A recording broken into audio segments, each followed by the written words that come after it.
Well, the Milan derby has taken place, the first one of the season, Inter Milan versus AC Milan, with Inter playing the role of the home team on this occasion and losing to what was prior to this a struggling AC Milan side. 2-1 it finished. And I did not see this coming at all. I was expecting a Inter Milan battering. I've been very open in the comment sections of videos. I don't think I've ever actually said it in a video. I could be wrong though.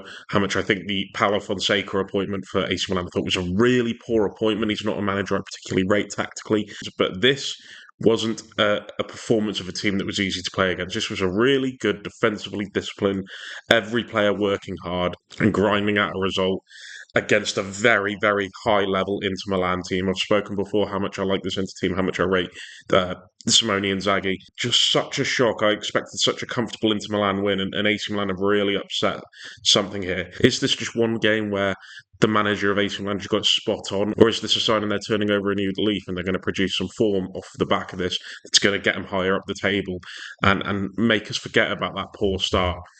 Who knows? But we'll go on to the Inter attacking phase first. So this was originally a bit of a struggle for Inter Milan because the way Inter Milan looked to build up is by manipulating an opponent's press and playing through the gaps that they created.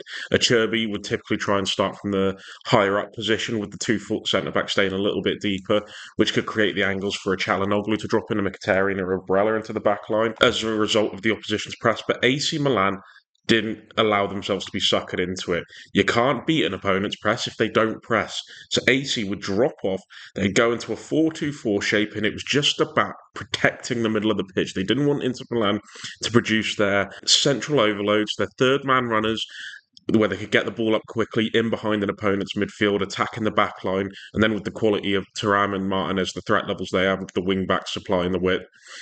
And AC Milan limited them greatly. They couldn't really produce that type of football. But what they could do is they could overload the back numbers. And the reason they'd have to do that is because Tammy Abraham and Alvaro Morata would manage Çalhanoğlu in the single pivot, sticking onto him to prevent the easy pass into him. And then you'd occasionally get the trigger of Morata or Abraham moving onto Acerbi to try and just stunt him from progressing the ball again and stop him from having real comfortable possession. But they would just desperately try and stop that ball into Çalhanoğlu's feet.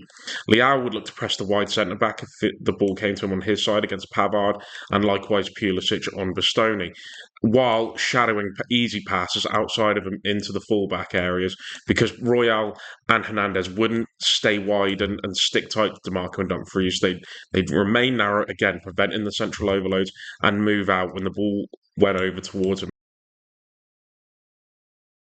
And that did catch him out a couple of occasions with DeMarco coming in a little bit deeper with Dumfries, where they could pull off into this position and be found with a pass from Bastoni or maybe a Cherby launching it over, and then Royal and Theo Hernandez had to react. So that space was opening up, and that space was the only place that Inter Milan were going to hurt AC, and the only place they really did hurt AC was in between the fullback and the winger and either side of the two centre midfielders, because Fofana and Reinders were man marking Mkhitaryan and Barella, following them where they went in these areas. They wouldn't stray too far if they went too deep, which they did do on occasion, especially Barella dropping into this line to force the Inter Milan defence into a back four. You'd get Çalhanoğlu doing the same.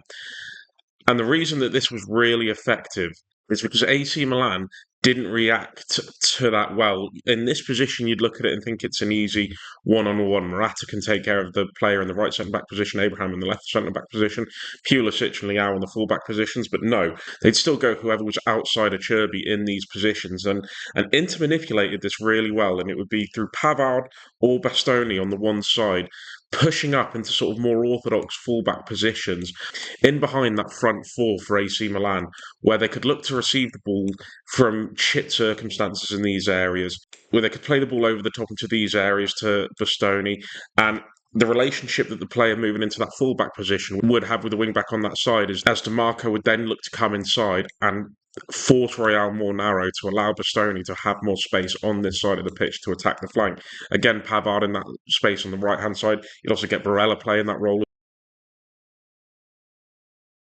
And when a player would get a ball in this sort of wide area, you'd see the runs of the players. You'd see maybe DeMarco making this near post run again, Dragon Royale, and you'd see Thuram, Martinez, and you'd say Mkhitaryan or Barella making a run from deep to just occupy that middle of the pitch.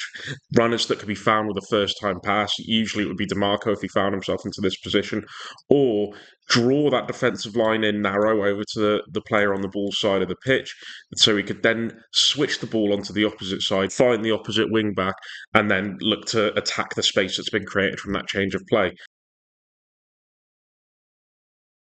I will say AC Milan adapted really well in the second half to that. They wouldn't look to go from the outside of a Cherby inwards. They'd look to go one on one with the player. So it would be the front four versus the back four. And as a result, they were getting exposed a lot less in those wider fullback positions from Inter Milan. In the first half, they didn't do that anywhere near enough, and that's where the Inter Milan goal came from, the equaliser.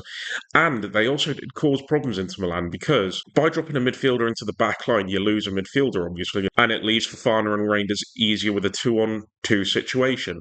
But Martinez did a fantastic job of dropping into a central position, overloading that midfield too. And this was a struggle for AC Milan at points because it meant that they were a little bit outnumbered with the width that the back four would create, stretching that front four, creating gaps into the centre of the pitch. Now having a situation where they could play a pass through the lines to one of the supporting midfield three of Mkhitaryan, Martinez and Çalhanoğlu and behind Thuram.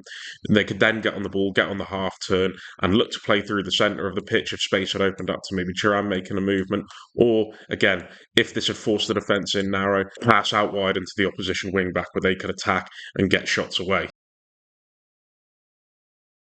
I will say I thought AC Milan's press in the second half was a lot better. They were trying to press Inter Milan from goal kicks. Inter were using some of those central overloads to break out of that shape and get the ball further up the field. But to be fair, AC dropped off well when they needed to, and they were still very narrow and compact when they pressed, so it prevented the centre of the pitch from becoming exposed like Inter Milan can do.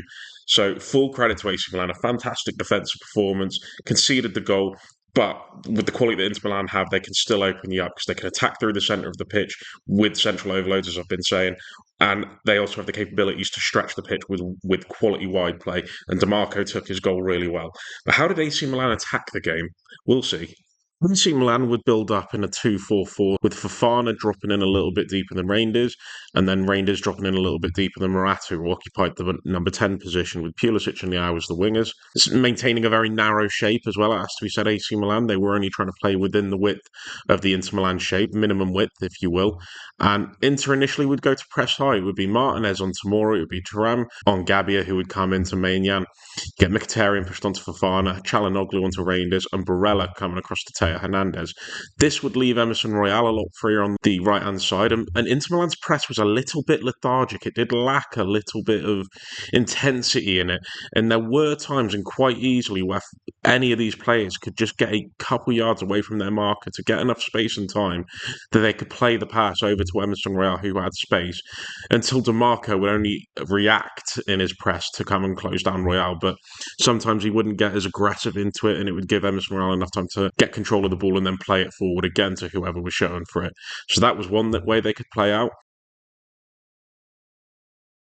Also, Fofana would then drop into the middle of the centre back pairing to again stretch them, make them wider, and outnumber the press because Mkhitaryan wasn't always so keen in coming to this area, especially with Fofana dropping in deeper. It meant that Morata came in a little bit deeper alongside Reindeers, which then Mkhitaryan moved on to as well, meaning that Thuram and Martin had a 2-on-3 situation against what was the three in possession centre backs of AC Milan. Reactively, this would have Barella pushing inside to help mark and help equal the numbers. And Dumfries could engage Teo Hernandez on this side of the pitch, with Pavard moving across to Leao, making it proper one-on-one. And AC Milan would also use a number of things to break out of this situation. So let's just say if Mkhitaryan ended up further on Fofana, this would leave Morata in a bit of a free role. But Pavard would come across to block him and mark him and make sure he didn't get any time and space on the ball to hurt Inter. Bastoni would follow Pulisic. He would come from his right wing position into a sort of right attacking midfield type role. And this is where you see the real attacking shape of AC Milan come to fruition. And it would be with that central overload that would force Inter Milan and pressing them high.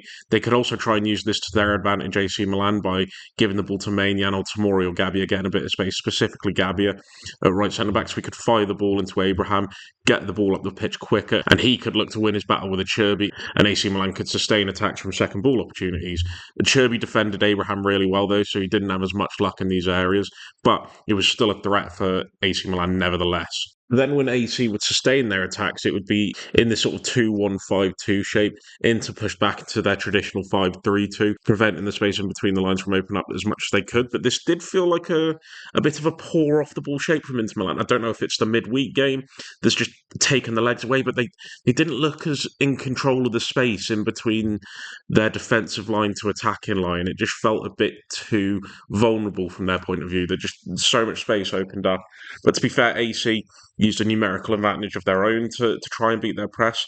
That was through Morata dropping into this area here, Reindeers in the left attacking midfield position, with Pulisic coming in to then occupy the right half space, and into with their shape became more zonal as opposed to man orientated. So it meant that Morata or any of these three could pull off into space to receive the ball from the deeper areas and get around that shape. Morata or Pulisic. Pulisic specifically did a fantastic job, and he got his goal through manoeuvring through that area, coming into a space where Inter found him in between their midfield players, and he used his dribbling to run through and attack the vulnerability of the back five, which lacks a little bit of mobility.